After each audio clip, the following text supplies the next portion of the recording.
찬양을 너무 잘하셔가지고 일어서지를 못하겠더라고요. 제가 찬양을 인도했는데 나 뜨거워가지고 도저히 이 자리에 못 왔어요. 얼굴 빨개진 거 보이죠? 예. 하나님이 우리 성도님들을 사랑하십니다. 하나님이요, 우리 성도님들을 얼마나 사랑하실까? 제가 오늘 말씀을 준비하면서 생각을 해봤는데, 하늘과 땅만큼, 우리 아이들이 하는 만큼 말처럼 그렇게 사랑하시는 느낌을 갖습니다. 이번 부흥회를 통해서 제가 느낀 게 무엇일까요? 우리 성도님들 아마 다 각자 다른 모양으로 또한 은혜를 받았을 거라 저는 생각을 합니다. 어떤 분이 이런 얘기를 했어요. 하나님께 간절히 간구했는데 부흥회 때는 그렇게 응답을 못 받았대요. 왜 이렇게 밋밋하지? 왜 밋밋하지? 너무 기대했는데 너무 기대가 커서 그런가?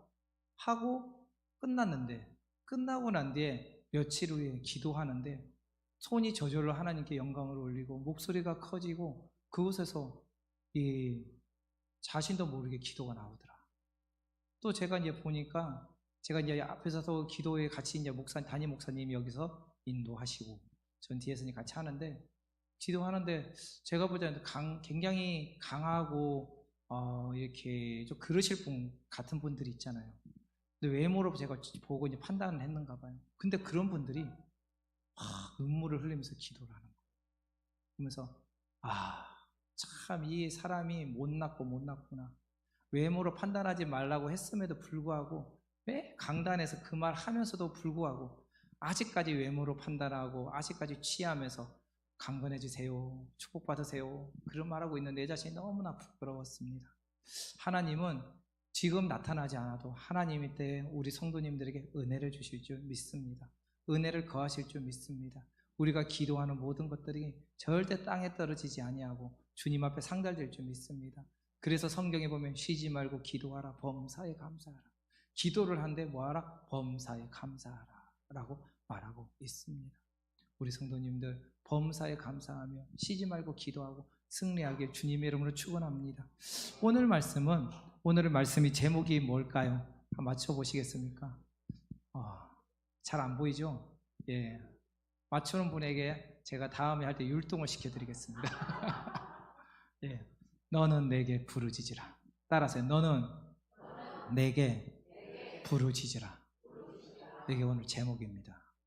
뭘 부르짖어야 될까? 누구에게 부르짖어야 되며 우리가 어떤 모습으로 부르짖어야 될까? 우리가 부흥회를 끝나고 그 은혜가 거로 끝나는 게 아니라 지속되어야 되고 삶의 현장에서 나타나야 되기 때문에 오늘의 말씀을 잡고 우리 잠시 나누고자 합니다. 제가 신학교를 딱 들어갔습니다. 신학교를 들어갔는데 한 교수님이 와서 이런 얘기를 하는 거예요. 그 교수님 얘기예요. 교수님이 대학교 1학년이 되어서 딱 들어가 보니까 우리가 알고 있는 영어나 일어나 그리고 우리가 있는 수학 공식이 아닌 새로운 언어들이 많이 보였다는 거예요. 그 언어가 뭐냐면 헬라어, 히브리어입니다. 그것을 보고 그분이, 그 목사님이, 그 교수님이 생각할 때 이것은 내가 할 수 있는 언어가 아니다 라는 생각을 했대요. 너무나 어렵고 너무나 어렵다. 이걸 가지고 이스라엘 가서 10년을 해도 잘 못한다는데 내가 여기서 4년, 아니 한 학기 배워서 뭘 하겠느냐 라는 생각하에 1학년 때 그 동기들이랑 함께 같이 고심한 끝에 우리 산에 가서 기도해서 방언으로 하나님께 은혜를 받자. 방언을 은혜를 주시면 하나님이 헬라어를 열어주실 것이고 히브리어를 열어줄 거다 라고 해가지고 그날 수업이 끝나고 밤에 그 뒷산으로 가게 되었습니다. 옛말에 그런 말이 있지요. 우리 여기 계신 분들은 한 번씩 소나무 하나씩 다 뽑아봤을 것입니다. 맞죠? 예, 그만큼 기도를 해보셨을 텐데 그 목사님, 그 교수님 역시도 신학생 1학년 때 친구들이랑 동기들이랑 가가지고 소나무 하나를 잡고 기도를 하기 시작했어요. 막 기도를 하면서 하나님 헬라어를 주옵소서, 하나님 히브리어를 열어 주옵소서, 하나님 하실 줄 믿습니다. 하나님 전지전능하시며 무서부지하시며 능치 못하신 분이 없으신 분이 하나님이십니다. 하나님은 응답하여 주옵소서 하면서 막 8시간을 기도를 한 거예요. 하나님 응답하셨을까 안 하셨을까요? 믿음이 없어요. 응답하셨어요. 성경에 보니까 우리 저번에 그랬잖아요. 기도는 응답하는 것도 응답이요, 무응답도 응답이라고 했습니다. 맞죠? 그분이 이제 기도를 막 하는데 하나님이 소리가 들렸어요. 사랑하는 아들아, 헬라어를 배우고 싶냐? 방언으로 받고 싶냐? 네, 하나님, 저에게 헬라를 열어 주옵소서. 제 친구는 히브리어를 열어 주옵소서. 그러자 그 하나님께서 하신 말, 그래, 그러면 지금 당장 수업장 교실에 가서 공부 열심히 해라. 그러면 헬라하고 히브리어를 능통하게 할 것이다 라고 했다는 거예요. 요령을 피우지 마라. 신앙생활 하는데 요령을 피우지 마라. 그냥 있는다고 해서 믿음 생기는 거 아니고, 우리가 그냥 주님 앞에 목소리로만 찬양한다고 해서 그것이 내 은혜가 아니고, 내가 땀방울이, 예수님 역시도 땀방울이 핏방울 돼서 기도했는데 너희들은 무엇을 하고 있느냐? 지금 너희들이 해야 될 게 무엇이냐? 학생은 학생의 본분대로, 전도사는 전도사의 본분대로, 목사는 목사의 본분대로, 장로는 장로의 본분대로, 집사는 집사의 본분대로 그 일을 감당하라. 그리할 때 내게 복을 더하리라 라는 음성을 들었대요. 그러면서 저희 후배들에게 공부해라, 공부해라, 제발 딴 점 피우지 말고, 기도한다고 처박혀서 김밥이나 까먹지 말고 공부해라 라고 얘기를 했습니다. 우리 성도님들 은혜 많이 받으셨습니까? 부흥회 때 은혜 많이 받으셨습니까? 아멘. 아무도 안 하네요. 그래요. 그 목사님이 암만 얘기해도 지나가면 다 말짱 도루묵인 것 같습니다. 은혜 많이 받으셨습니까? 아멘. 입술로 고백한 대로 그게 응답될 줄 믿습니다. 아멘 훈련이 돼야 됩니다. 하나님 말씀에 아멘, 그게 믿음의 고백이 되어야 하는 거예요. 이와 같이 바로 하나님은 나에게 뭐라고 하냐면 내게 부르짖으라 라고 말합니다. 어떤 모습으로 부르짖느냐? 우리가 많은 분들이 굉장히 이제 하나님 찾을 때 언제 찾느냐, 어떤 이유를 찾느냐라고 보면은 굉장히 궁핍할 때, 어려울 때 찾습니다. 좋을 때는 찾지 않아요. 좋을 때는 하나님 감사합니다, 좋으신 하나님 하면서 하고 내가 원하는 거 다 누리면서 살아갑니다. 그리고 필요할 때 나와서 부르짖습니다. 근데 하나님은 어떤 하나님이냐면 어제도 계시고 오늘도 계시며 내일도 계시는 분, 처음과 나중에 알파와 오메가 되시는 분이 하나님이십니다. 언제나 동일하신 분이며 언제나 우리의 머릿속까지도 세시는 분이십니다. 우리가 어떤 행동을 하는지, 어떤 마음을 갖고 있는지, 어떤 모습으로 사람을 대하고 목회자를 대하고 또한 성도들을 대하는지 하나님이 모르실까요? 다 아십니다.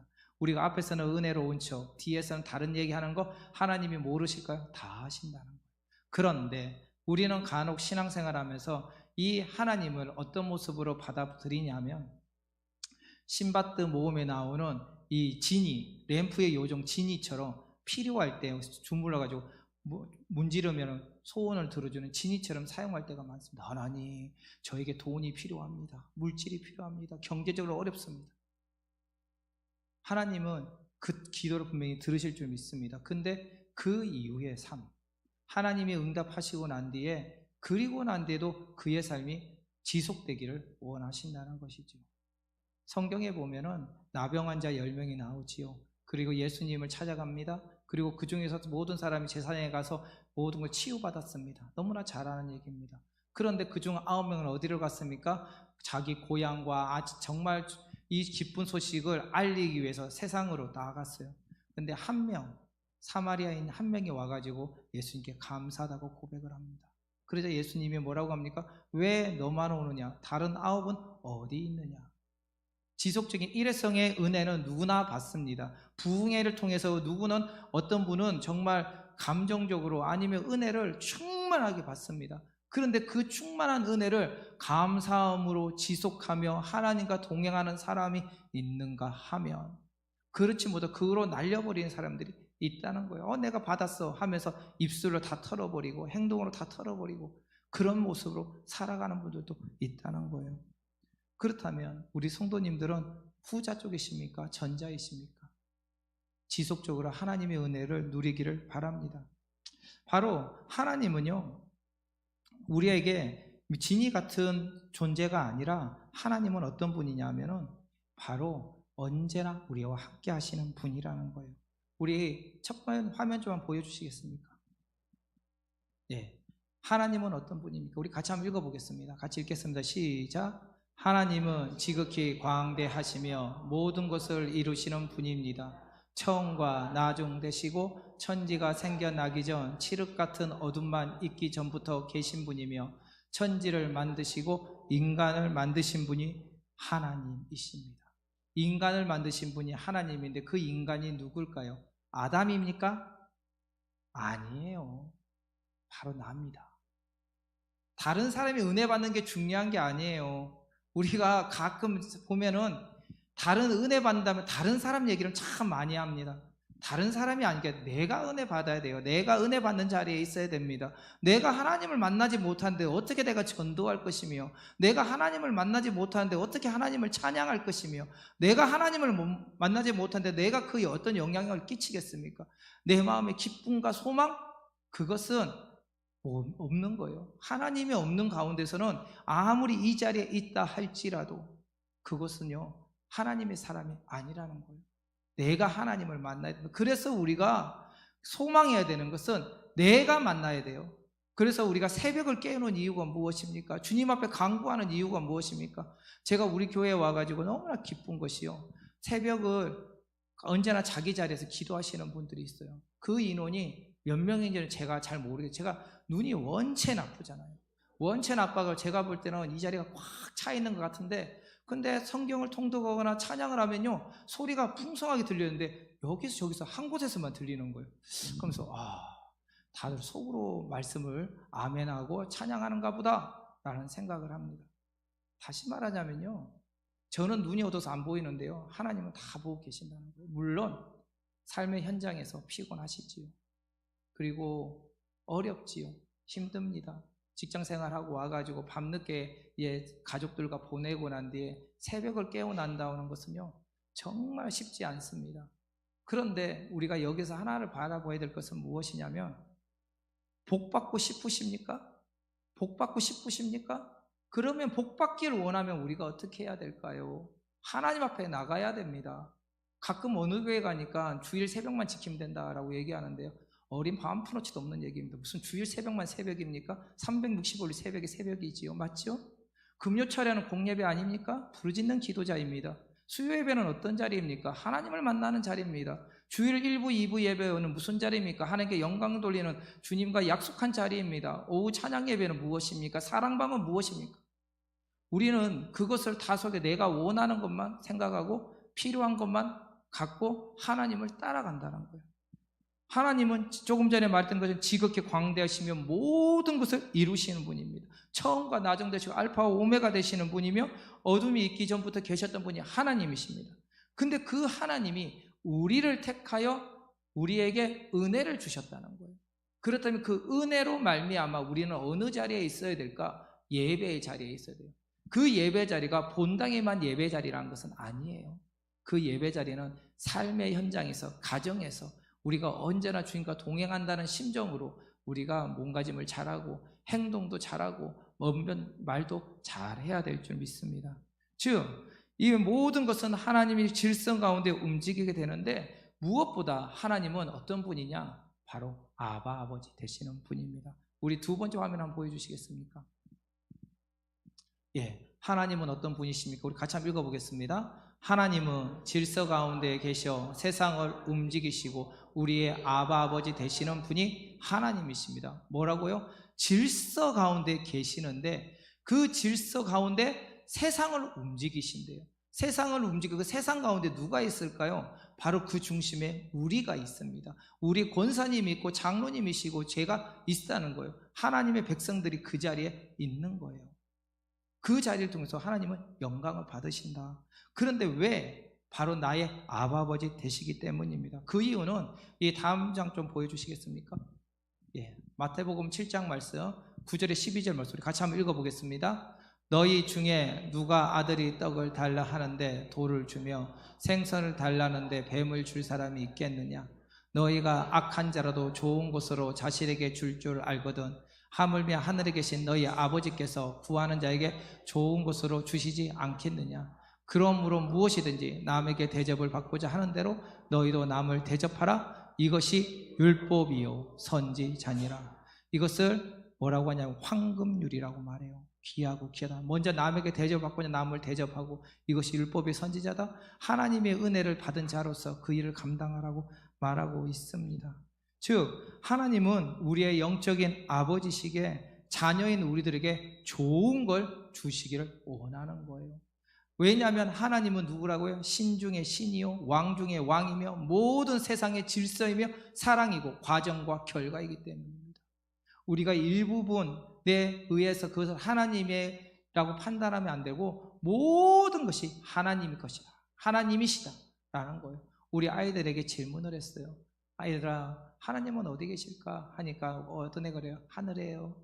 어떤 애는요, 어디에 있을까? 우주에 있을까? 그렇습니다. 어디에 계십니까? 하나님은 모든 곳에 계시지만 성령께서는 어디에 계시냐? 내주에 계신다. 내주에 계시기 때문에 우리가 생각하고 판단하는 모든 것들은 누구에 따라 가야 된다? 바로 성령께서 인도하신 대로 가야 되는데, 그런데 우리가 언제나 영적인 존재이기 때문에 어떻게 한다? 바로 하나님의 영과 선한 영과 악한 영이 대립하고 싸운다는 거예요. 그럼 우리가 의지할 분은 누구다? 하나님의 영, 선한 영을 따라 우리가 살아가야 됩니다. 항상 먼저 기도하고 힘들어도 기도하고 하나님의 뜻을 구하는 자가 되어야 한다는 것이죠. 이런 위대한 분이시기에 더 나아가 주님의 자녀를 위해 세상의 질서까지 깨트릴 수 있는 분이 하나님이십니다. 아까 분명히 말씀드렸어요. 하나님은 세상의 질서라고 했습니다. 너무 잘 알고 있죠. 세상의 질서이신 하나님께서 그 질서를 깨트린대요. 한번 멀리 갈 필요 없이 우리 옆에 있는 성도님들 한번 보세요. 한번 뒤에 한번 보십시오. 장로님들 보이십니까? 옆에 성도님들 보이십니까? 너무 사랑하는 존재이지요. 맞습니다. 이 귀한 사랑하고 귀한 존재, 이분들이 처음부터 하나님을 믿었습니까? 아니라는 거예요. 앞에 서 있는 저 역시도 타락한 존재로서 죄와 허물로 죽을 수밖에 없는 자였습니다. 왜냐하면 아담이 에덴동에서 쫓겨난 후에 모든 사람은 어떻게 되었다? 세상의 질서 가운데 모든 사람은 사망할 수밖에 없는 사망한 존재였어요. 그게 세상의 질서입니다. 그런데 그 질서를 깨트리고 하나님의 말씀이 아닌 바로 성육신하여 이 땅에 오셨고 십자가의 죽으심으로 그 우리의 죄를 사해 주신 거예요. 맞죠? 그것이 무엇이냐? 우리가 알고는 뭐 제사다, 희생제사다, 뭐 여러 가지 얘기를 하지만 그것이 세상의 질서를 깨트리면서까지 바로 신이신 그분께서 직접 죽으실 수가 없는데 죽으시는 그 역사의 사건에 있으셨다는 거예요. 세상의 질서까지 깨트리면서 누구를 사랑하셨다? 이 자리에 계신 우리를 사랑하셨다. 그래서 우리는 그 하나님을 아바 아버지라 라고 말할 수 있는 겁니다. 다음 장을 한번 보시면요, 그 중에서 가장 신비로운 일은 무엇이냐? 바로 내가 구원받은 거예요. 하나님이 세상 질서를 깨트리면서 바로 구원의 역사를 일으켰는데요, 그 구원이 바로 가장 신비로운 일입니다. 제가 전에도 말씀드렸다시피 제가 아는 한 친구가 로또가 당첨이 됐어요. 초창기 때. 근데 얼마나 기뻐요. 근데 그 친구가 저한테 한 푼이라도 줬을까요? 안 줬어요. 그냥 아이고 축하한다, 그거로 끝나버렸죠. 다시 이것처럼요, 은혜는 내가 받아야 된다.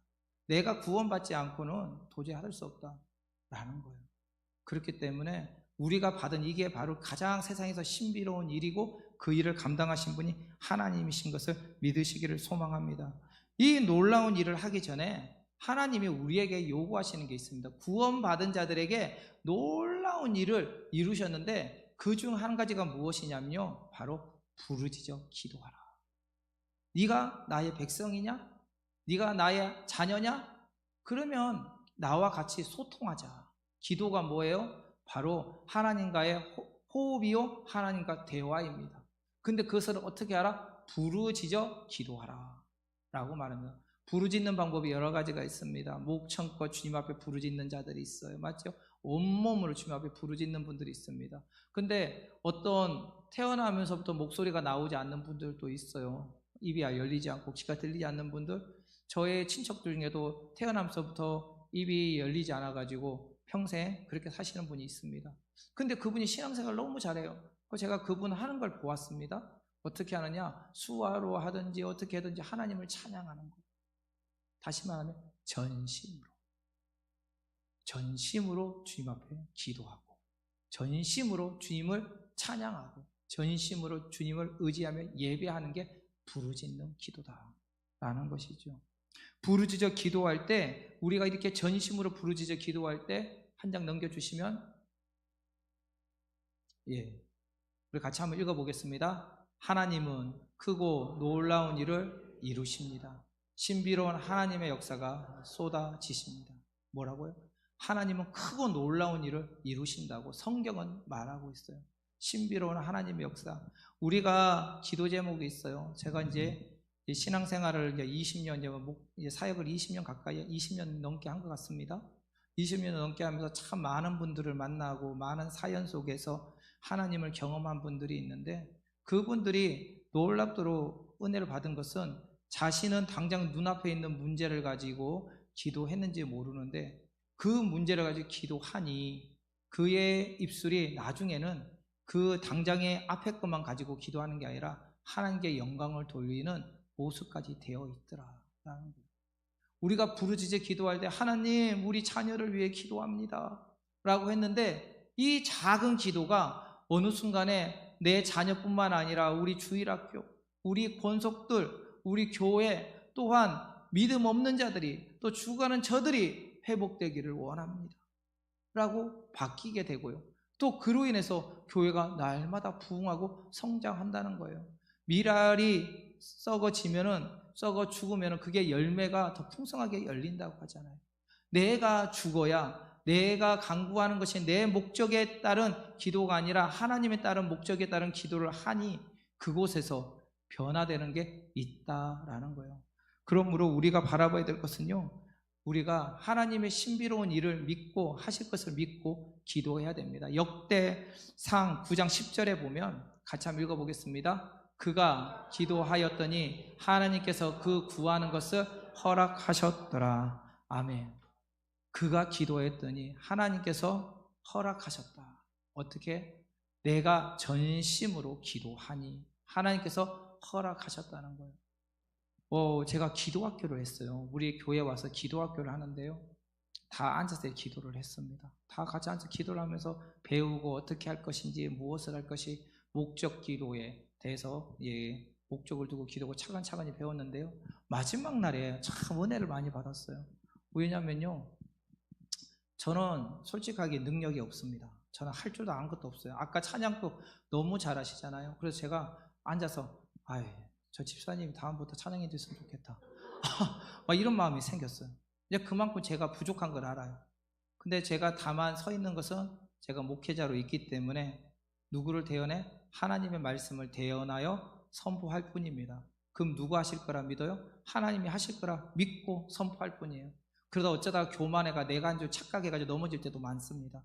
그러다 보니까 인간이라 혼자 위로하는데 그렇게 하면 안 된다는 거죠. 그런데 기도학교를 하는데 마지막 날에 하는데 어떤 분이 몸이 아프시다는 거예요. 그리고 몸이 아프다 해서 그 전날에, 그 전주에 기도를 했는데 그분이 그 몸이 아픈 것이 깨끗해졌다고 말을 하는 거예요. 할렐루야. 저 앞에서는 웃지 못했지만 뒤에서 얼마나 웃었는지 모르고 오호호 막 이랬어요. 하나님 역사하시는구나 막 이렇게 했는데, 그 마지막 시간에 한데 같이 이렇게 기도하는 시간을 가졌습니다. 근데 그 자리에 그분이 오셔서 같이 기도하고, 그러니까 옆에 있는 분들도 같이 기도하면서 합심 기도를 하기 시작했어요. 그러니까 그분들이 그곳에서 그 얘기를 하는 거예요. 하나님이 만지심을 느낀다 라는 얘기를 하시는 거예요. 그렇습니다. 나는 할 수 없는데요, 하나님은 하세요. 우리의 기도를 누가 들으시냐면 하나님이 들으신다는 겁니다. 우리가 잘 알고 있는 야베스는요, 그 당시가 사사기 시대의 삶입니다. 그가 할 수 있었던 건 아무것도 없었습니다. 그런 야베스가 모든 고통과 불행을 이기고 사람들로부터 존경을 받을 수 있었던 것은 다른 사람들과 달리 하나님을 두고 지경을 넓혀달라고 기도했기 때문이에요. 지경을 넓혀달라고. 다시 말하자면 세상 사람들을 따라가는 게 아니라 바로 이스라엘을 택하여 주의 백성 삼아 주신 그 하나님께 기도하니 하나님께 그 소리를 들으시고 응답하셨다. 근데 이때 우리가 잘 봐야 되는 게 야베스가 어떻게 기도했을까요? 불평과 불만만 했을까요? 다른 사람들이 그 당시에는요, 뭐라고 했습니까? 왕이 없는 시대라 했습니다. 자기 소견대로 살아가는 시대라 했습니다. 정말 뒤죽박죽의 시대가 사사기 시대입니다. 그런 시대에 자기 주먹이 최고고 칼이 힘이고 권력이고 자녀가 권력인 그 시대에, 그 하나님은 없는 그 시대에 야베스가 의지할 분은 하나님밖에 없었던 것을 알게 된 것이요. 자신의 약함을 세우실 분은 하나님밖에 없으므로 하나님 지경을 넓혀주세요. 지경을 넓혀주세요 할 때 남들의 눈초리 손가락질을 받으면서 전심으로 기도했다는 거예요. 그러니까 그 소리를 하나님이 들으셨을까 안 들으셨을까요? 들으셨다는 거예요. 우리 이 자리에 기도 제목 있으십니까? 그렇다면요, 기도하세요. 아, 기도 제목 있어 라고만 끝나는 게 아니라 그 내가 시간을 정해놓고 하나님 앞에 기도하세요. 교회를 위해서, 육신을 위해서, 영을 위해서, 사랑하는 남편, 사랑하는 아내, 사랑하는 자녀를 위해서 기도하세요. 어떻게? 전심으로. 그리고 자녀들에게 가르쳐야 됩니다. 기도도 가르쳐야 되고 말씀도 가르쳐야 돼요. 근데 어떻게 가르치냐? 하라고 한다고 해서 애들이 안 합니다. 누가 해야 되냐? 내가 해야 돼요. 내가 기도하지 않으면서 애들 보고 기도하라면서 절대로 하지 않아요. 내가 찬양하지 않으면서 애들 보고 찬양하라면 찬양하지 않습니다. 말씀 내가 외우지 않으면서 아이들 보고 말씀 외우라 절대로 안 외워요. 이번에 어떤 분이 그런 간증을 하시더라고요. 성경 필사를 하잖아요. 성경 필사를 하는데 그걸 보고 그 자녀가 똑같이 성경 필사를 했다는 거예요.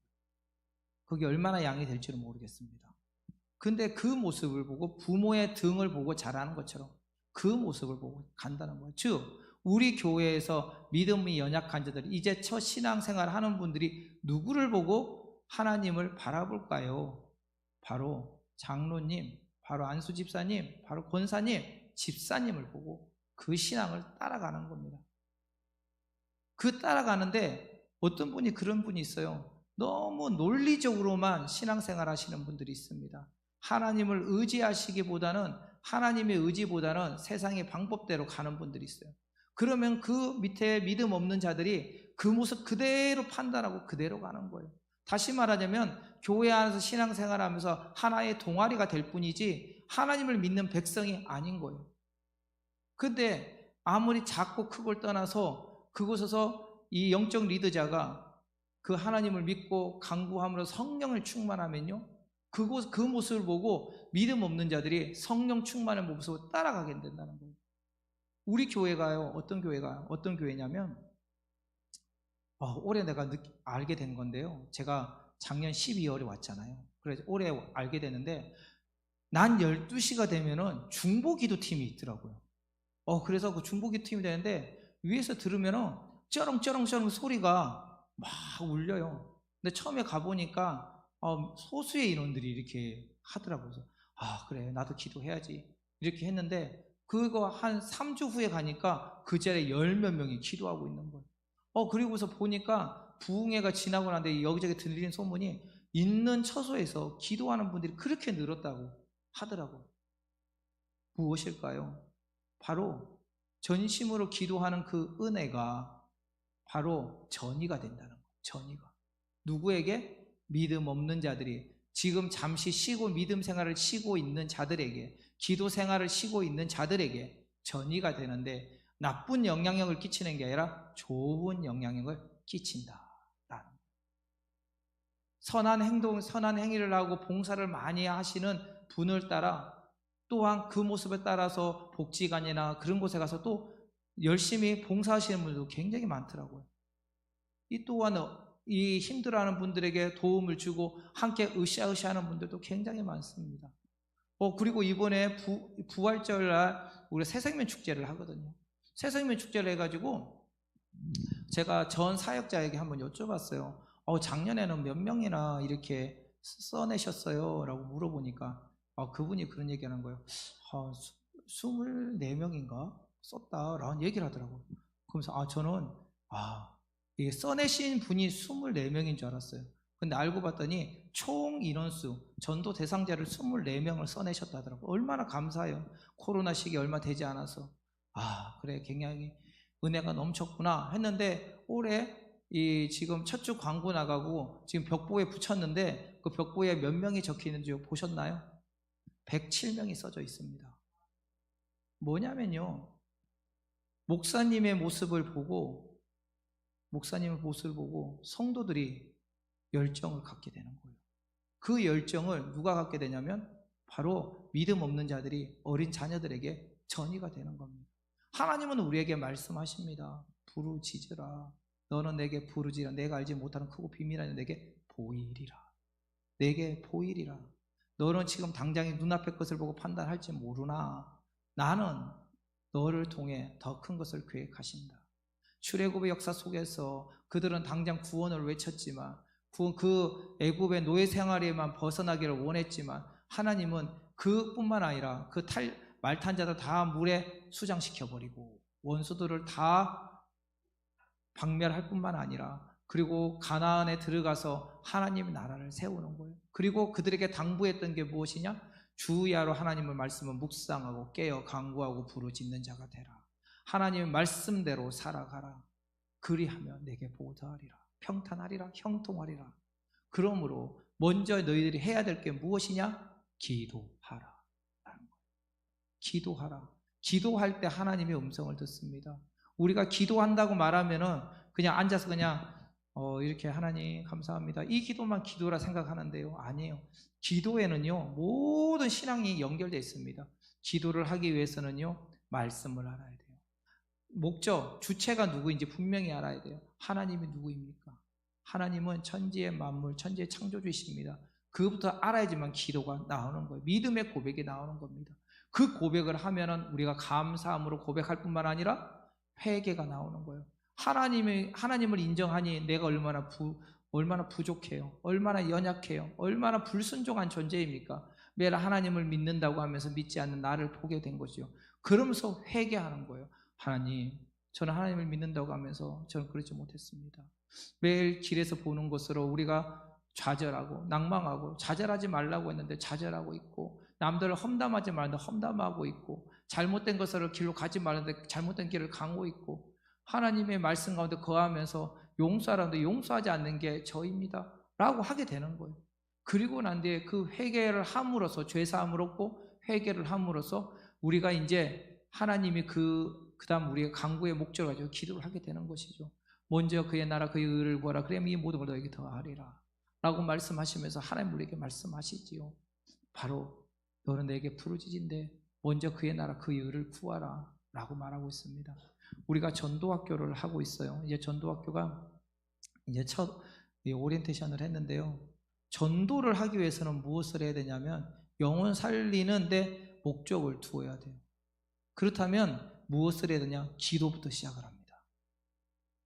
말씀을 알고 기도를 해야 돼요. 그렇지 않으면 절대로 전도할 수, 그냥 남들이 하니까 시간이 많아가지고 그냥 와가지고 뭐 전단지 이렇게 나눠주고 끝났다? 그것도 전도지요. 하나님이 역사하실 줄 믿습니다. 그러나 그렇게 해가지고 나에게 감격이 없어요. 내가 왜 어떻게 은혜 받았습니까? 나는 죽을 수밖에 없는 존재예요. 내가 오랫동안 신앙생활 했기 때문에 그 감격을 잃어버렸습니까? 그렇다면 그걸 찾으십시오. 그걸 바라봐야 됩니다.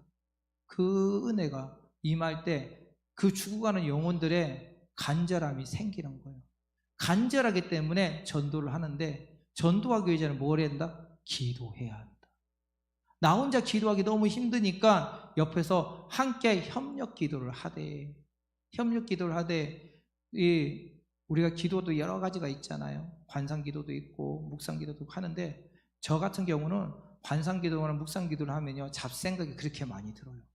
그래서 소리를 내서 기도를 합니다.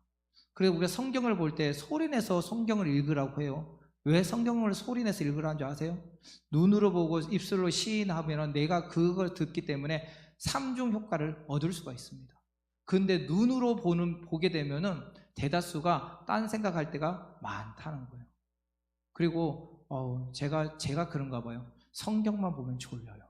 성경만 보면은 그래서 꼭 전에는 어떻게 했냐면 잠이 안 온다 하면 성경을 봐요. 그럼 한 장 읽으면은 자고 있어요. 그런 적이 있었어요. 지금도 마찬가지입니다. 그래서 소리를 내는 거예요. 소리를 내서 성경을 읽고 성경을 듣는 것처럼 기도 역시도 소리를 내서 하는 거예요. 근데 가끔 보시면은 그런 분들이 있어요. 소리를 내서 하면 남들이 들어요. 아이러니하지요. 같이 기도하는데 왜 남들이 내 기도를 들을까요? 같이 기도하는데 왜 내 기도를 듣고 이상한 소문이 날까요? 그것은요, 그분이 소문내는 사람은 기도를 하지 않기 때문입니다. 그래서 우리가 음악을 크게 틀어놓고 하나님께 간구하는 거예요. 내가 전심으로 기도하게 되면 남의 소리가 들리지 않습니다. 하나님의 은혜가 충만해서 우리가 기쁨과 감격을 하나님께 기도할 수밖에 없는 겁니다. 오늘 이 자리에 모여 예배하는 모든 분들, 하나님이 우리에게 뭐라고 말씀하셨냐? 너는 내게 부르짖으라 내가 내게 응답하신다고 말씀하였습니다.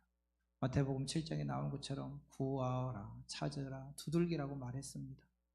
오늘 그런 시간이 되기를 소망합니다. 원래는 제가 7장을 준비를 했거든요. 7장을 준비를 했는데 딱 한 장 했습니다. 시간이 너무 촉박해가지고 우리 시간 무엇보다 이게 오래 하는 게 중요한 게 아니라 오늘 부르짖어 기도하는 시간을 가졌으면 좋겠어요. 기도하자 우리 마음 아파요. 우리 시간에 찬양하시고 우리 뜨겁게 기도하기를 소망합니다.